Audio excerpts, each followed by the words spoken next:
गैर कानूनी तौर पर रहने वालों को वापस भेजने का एहतमाम कर लिया गया है। गैर कानूनी बाशिंदों के लिए कोई माफ़ी नहीं है। निगरान वज़ीर आला पंजाब मोहसिन नकवी ने सगियां से बाबू साबू तक तरक्याती कामों का जायजा लिया। मीडिया से गुफ्तगू में कहा कि अफगानियों की तादाद पंजाब में हज़ारों में है। 1 नवंबर से उनके खिलाफ ऑपरेशन शुरू हो जाएगा।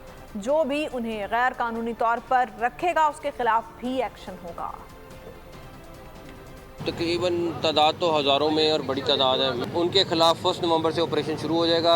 31 अक्टूबर उनके लिए आखिरी डेडलाइन है। जो छोड़ जाएगा, अदरवाइज़ हम उनने पूरी अपनी अरेंजमेंट कर ली है और उसमें कोई माफ़ी नहीं है। प्लस जो बंदा पंजाब में उनको हेल्प कर रहा होगा रहने में या किसी भी तरीके से उनको इलीगल छुपाने की कोशिश करेगा, उसके ख़िलाफ़ भी काफ़ी सख्त क्रैकडाउन का फ़ैसला हुआ है। उसके लिए भी कोई माफ़ी नहीं है। ये 6 महीने से ज़्यादा टाइम लगेगा, लेकिन हमारी कोशिश है कि इसको 31 जनवरी तक कंप्लीट करा लें। कि फ़ाइनल प्राइस बस अगले 1-2 दिन में डिसाइड हो जाएगी।